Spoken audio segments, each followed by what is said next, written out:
93 buses. So to make that system more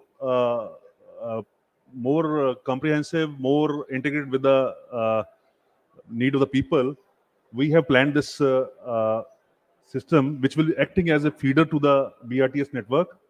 So it will increase the uses of public transport by people. No doubt, the pollution levels, they are very high. We want to change the diesel-operated autos into electric auto rickshaws, and traffic congestion, naturally, it will ease out the congestion. Next. So this project aims to formalize the intermediate public transport sector through introducing e-mobility in Amritsar by replacing the diesel auto rickshaws with e-autos. And this will improve the livelihood of auto drivers, as well as it will increase the share of the modal transportation and reduce air and noise pollution in the city. It's a project costing around 108.33 crores. And the beneficiaries are auto rickshaw drivers and the families, the citizens, the commuters and tourists, the Amritsar Metro Bus, the BRTS, and municipal corporation, of course. Next. The project aims to replace 12,000 autos, diesel autos, with e-autos. We have this is the first project which is through a cooperative. We have formed a cooperative society. It will be managed by that cooperative society. It's established in September 21. So we will provide 75,000 as a subsidy to every e-auto which is replaced from the diesel mode. We have empaneled OEMs, as well as the bank is on board. State Bank of India is doing that. We plan to have charging stations for e-autos across the city. We are in talks with the EESL. Hopefully, we'll sign the MOU very soon. Most of these e-autos, they can be charged at home, but we are planning the public charging stations also.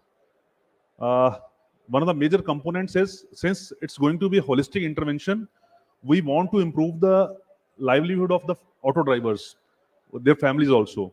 So we'll be providing free skill development to the female family members of the registered auto drivers. Already this program is underway. People, they are getting training from our training partner. Then the transit infrastructure. We'll also be doing some improvement of pedestrian crossings. For that, the draft RFP is prepared, and we are shortly going to float the tender for improving those junctions. Route resolution, we hope to integrate these auto rickshaw routes with the BRTS corridor. Next. So Mahindra and Piaggio, these are the two OEMs which we have signed MOUs with them. Next. The process of subsidy disbursement is simple. The beneficiary applies to the OEM, to the dealership of the OEM. Then that thing is processed and documents are received by ACL. Then the loan is, when the loan is availed, if he wants to avail the loan, then as a first step, 15,000 amount is disbursed to the beneficiary straight away through DBTL, and then 60,000 balance amount of subsidy that is transferred to the bank, and that keeps as a term deposit. And on the completion of the EMI schedule, this 60,000 is adjusted by the bank towards the payment of the loan. Next.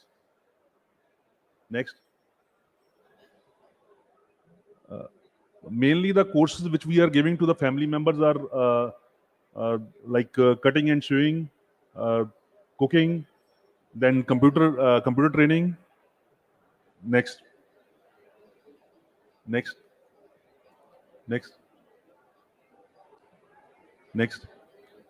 One of the key takeaways of this scheme is that we are hoping to integrate provision of various government schemes, like Government of India as well as state government schemes, to the beneficiaries of this Rahi scheme. The families, their socio-economic profiling will be done, and we will find out the schemes to which these families they're eligible. So most of the schemes like Ayushman Bharat, the NULM, One Nation, One Ration Card, Pradhan Mantri Jan Dhan Yojana, all these schemes and state government schemes, they will be they will be facilitated in getting these benefits from the government of Punjab as well as government of India. Uh, the challenges in this implementation of scheme is this got delayed by 3 months because in the meantime there was election in Punjab, so the code of conduct was imposed, so we couldn't deliver the first e-auto. Hopefully this week, on this weekend, we plan to deliver the first auto to the beneficiary. We will be replacing 12,000 autos till the next June 23. So that's a big challenge ahead of us. But we hope to popularize this idea amongst the auto drivers through extensive media campaign. We have planned that and we have started that also. So in the next few months, we'll try that we reach out to the maximum auto drivers. We have our IEC teams. They have reached out to the auto drivers through auto unions and through NGOs also. We plan to reach out to them so that they join this scheme in a big way, and we are able to eradicate uh, noise and your air pollution by replacing the diesel autos with e-autos. So that's it. Thank you. Thank you for that insightful presentation. So it's really heartening to see that how you're able to converge itna number of programs and able to deliver across to the people. Thanks for that, sir. I'll next invite Dr. Vasudevan from Varanasi Smart City. He's Chief General Manager there, and he's going to share some insights about how innovation has helped his city tackle urban challenges. Is it working? Good afternoon, everybody. So I am from Varanasi.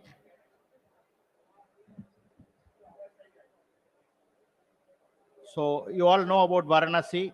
So it has its own geopolitical importance. So it's a very sensitive smart city among the 100 ones. My presentation, please. Varanasi presentation. The topic is to talk about the lessons learned from the smart cities. So I'm going to talk about 5 lessons which will be of use to you. Don't do copy and paste. What other cities are doing or what other countries are doing may not work for your city. Just don't do it at all. Not that everything will not work, but just don't follow because the other cities are done. You will also do next. And every city has its own characteristics and unique.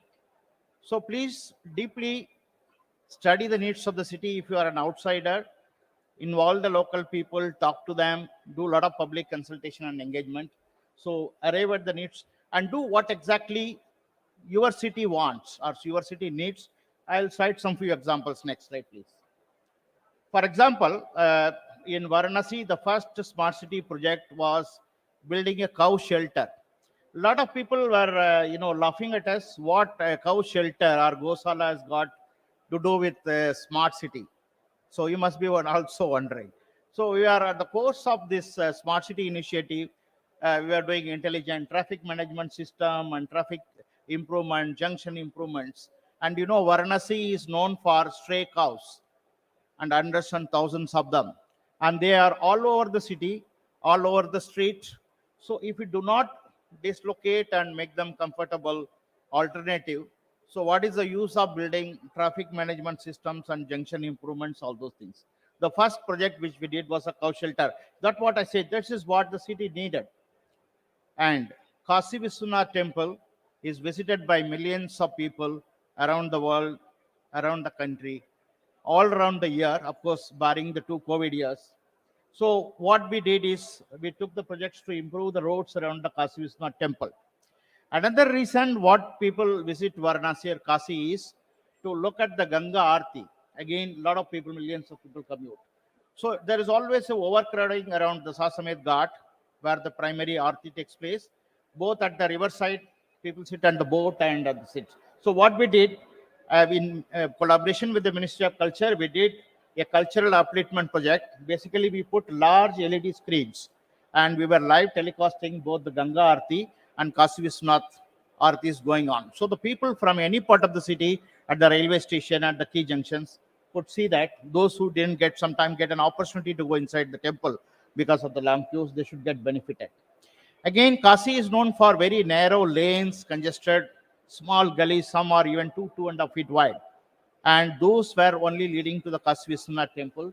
So what we did, and those were constructed hundreds and thousands of years ago. People didn't have any map or network of what is a sewerage line and what is a water pipeline. So we dug up some 6 of them and completely regenerated, replaced the water supply sewerage lines and paved them nicely and painted the things in a traditional way. I'll see some of the photographs. And the parking was another major problem of the city, and there were no place to construct a parking. So what we did, we dug up some of the largest available parkings, constructed the basement parking down below, and reinstated at a floor level the parks. Now we have rebuilt them very nicely and in a habitable way. And also, there are 84 ghats in Varanasi. They are very famous. That's a lifeline of the city. So none of they are all built several years ago by the Rajas and Maharajas. So we thought one of the unused ghats we redeveloped into what is called a Namo Ghat now, and absolutely an immersive experience with RO water, completely accessible, open air theater, children's play area, meditation park, and all those things. So next slide, please. This is the picture of the cow shelter, which I talked about in the first project. What we did. Next slide, please. So these are the large LED screens. You see one of the screens in the multi-level parking. So the view from the Kashi Vishwanath temple is coming. The prominent places, these LED screens are the next, please. So according to the tradition of the city, we painted all over the city. This is also part of the smart city projects, trying to beautify, keeping with the culture and local heritage. Next. And this is another neglected area from railway station to the bus station. The portion below the flyover, totally neglected, occupied by street vendors and occupied by homeless people. Railway station and bus stations becomes a gateway for the city, and they were giving a very ugly sight. So we try to take it as a project, and it is now still under progress. In another month or so, we'll be inaugurating. So next, these are some of the pictures of the narrow lanes around the Kashi Vishwanath temple. We took under smart city and regenerated, nicely painted, keeping with the local tradition. Next. And similarly, we took some water bodies, and Kashi is again known for the kunds, because they have a lot of religious and mythological importance. Those were in a very neglected state of affairs. So those were have been regenerated and nicely redone. So both in terms of water quality and built environment as well as the public amenities. Next. Parking I talked about. This is one of the parking at town hall. So we dug up the whole existing park and all those pictures. And the day we inaugurated this parking, the next day it was 100% occupied. And in Varanasi, all the projects are inaugurated by none other than the Honorable Prime Minister himself. And this is the view of the regenerated park area, very reinstated into very modern park with a lot of amenities. Next. This is a unique multi-level exclusive two-wheeler parking, because this is very close to the temple. The two-wheelers are taken through a lift up and down in 3 or 4 floors. So this is one of the projects we did. Again, very successful and very useful and appreciated by the public. This is the new ghat I talked about. It used to be called Kidikya Ghat. Now we are going to be renaming it as a Namo Ghat. This is a modern facility. There is a floating CNG, filling station where the boats are being converted from diesel to CNG. Those come for refilling. This is again about to be opened for inauguration in a very shortly, in a month's time. This is altogether a new experience of a ghat. Next. Use technology appropriately. Why I'm telling this, some of the smart cities I've seen, they overspend on technology. Some of the smart cities, when I come, they say our KCCC, this ICCC budget is 350 crores. I really don't understand. You don't need that much money, but do it very carefully. Use it to leverage and add value to the city's activities and city's needs. Just don't do just for the sake of technology. This is another lessons one should take away. And unless you have a sustainability mechanism, don't invest heavily on technology, but you won't be able to pay the internet bill, you won't be able to pay the electricity bill of some of the facilities if you do not create a sustainability mechanism. I'll talk about how we have done it in Varanasi.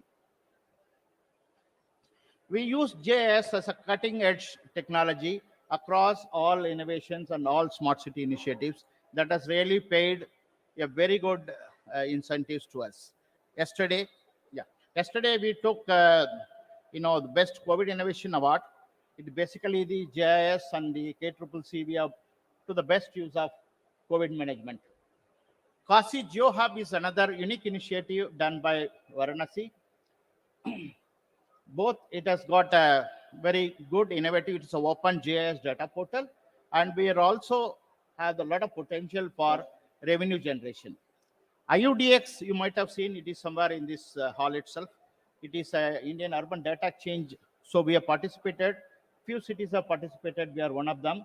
So we have made a SWM use case, and we have established that that has also got a revenue earning potential. We are already talked with the Antony Waste Management Company who is doing solid waste management. They agreed to give us fee to us for using our data. So this opens up the opportunities for sustainability. And we took a major decision to lay our own optical fiber cable for 400 kilometers network, and that has done tremendous saving in the O&M expenses, about 5 crore a year in the 5 years period, 25 crores, and also revenue earning potential. We are talking to a lot of networking companies and ISPs who are prepared to hire our extra capacity. So the technology, if you use appropriately, you can not only solve the city's problem, but you can also add value to the next, please. This is a snapshot. Next. This is the snapshot of Kasi Geo Hub. You can note down the URL, check it out yourself. So it will be very interesting for the people to check out kasigeohub.org. Next, please.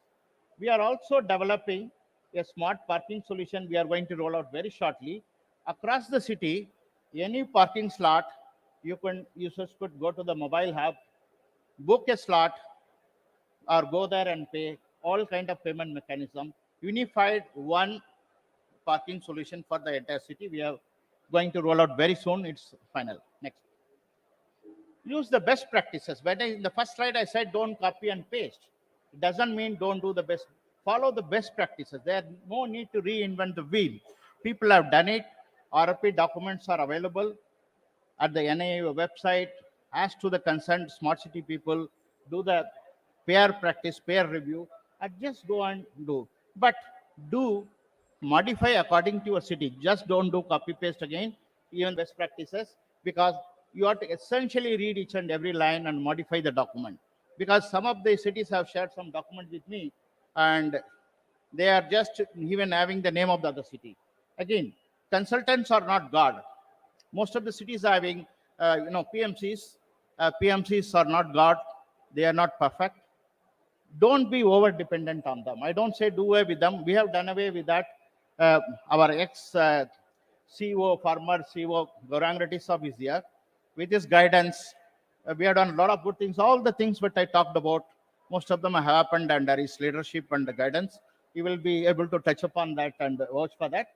The first thing when I joined in the SPV, the mandate given by Gaurang Reddy Sir is just review their performance of PMC, and if need be, we need to do away with them. That's what we did. So have your own review. Okay. So have a peer review whenever needed. Next. So what is the which we found with it? We have found many of the structures designed by the PMC were heavy, and we have reviewed and redesigned with a substantial savings in crores of rupees. They did some template designs for landscaping. We have engaged a separate consultant, redone all of them. Now it is to a public delight. And they have done some blunders like putting 10,000 individual smart controllers in 10,000 street poles. These type of things, even a very experienced consultants they do. So unless you review and correct it at the appropriate stage, you will be doing a lot of damage to the public exchequer. So the fiber optic cable, I talked about it. The PMC proposed to hire an ISP, spending 5 crore rupees every year on the internet bill alone. We saved 25 crores, put another 10 crores. We have done 400 kilometers of our own fiber optic network, which is going to be a revenue earning potential. So don't be just dependent on PMCs and apply your mind. So have a peer review. You will be able to do better justice to your job and the city you are serving and all the future sustainability. Next. Next, please. That's it. Thank you very much. I would like to thank former CEO and who had been our guiding light and who have been, with his leadership, most of the things what we could achieve in Varanasi. I will request him to also talk about it in his speech. Thank you. Thank you. So thank you for those really insightful and the extensive amount of projects that you have undertaken in your city with the help of and the guidance of your ex-CEOs. I'd now invite Gaurang Rathi sir, CEO and Commissioner of Aligarh Smart City, to share his experience.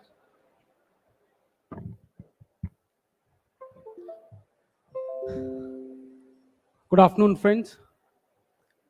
My friends from different smart cities who are there with me on the stage, different stakeholders who are studying in front of me. Without much ado, I think I should straight away come to the point.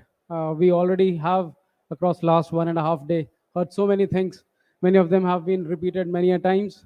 So there's not much for me to add, barring the fact from what my perspective is and how do I look at the project, having served in 2 different smart cities, having the privilege of work as a member of Smart City Mission for 2.5 years now. Once initially in Varanasi for close to 2 years, and then another 8-9 months in Aligarh now. 2 different cities, different expectations, different aspirations, and still having few commonalities, being the city they are. So friends, at this point in time wherein we are already 6+ years into the mission, and most of us have offboarded almost all the projects that they were to be against the 1,000 crore kitty that we had. So what next? Where do we stand? See, at any point in time, a basic talisman can be, we all have heard of Gandhiji's talisman, as in whenever there was that issue before him of not knowing what to do next, he would think of the person standing last in the line. Does it answer his aspirations, his problems? And if the answer was yes, he would have gone ahead with it. Same goes with us. For me, that basic thumb rule remains that what's more important in smart city paradigm? Of course, it's the city. Smartness answers the city's aspirations. Smartness answers the dreams, the problems of the city at the same time. So if I'm to speak of Aligarh, if the biggest problem is drainage, so my project has to have answer for city's drainage problem for years to come, while at the same time it should also be aspirational, wherein it needs to answer a bludgeoning young populace which needs to have a center for recreation, for having their startups stationed, all encapsulated in a place like Aligarh Habitat Center that we are developing. So by that I mean, what I mean to say is, we both need to take it concurrently at any point in time for any smart city, whether we are at the beginning of the project, whether we are in between the project, or we are towards the culmination. So I'll just talk about 2 things here. When I say that it's the city that matters, I think everyone wants to speak, so I'll cut myself short. Coming back to the 2 points again, as I said, at this point in time, we should remember the fact that projects being offloaded, work orders being given is not the end of the day. Of course, the implementation would happen, but concurrently, every project has that scope of, adding dimensions to it, whether it be monetization, whether it be making it more sustainable. Features not relevant, adding features relevant, and that's for all the projects that I don't know how do you whether get it be it. junction improvements, road developments, drainage, water body rehabilitations. There are so many different projects happening, as one of my colleagues said, just before me. Pick in the best. You need to know the person who to talk to. There are 100 cities, thousands of projects, each city on an average doing 30-40 different projects, having minimum 30-40% of them common. Pick on the best. Take the best practices from this stage that was provided for 3 days, that has been provided for 3 days, replicate it, understand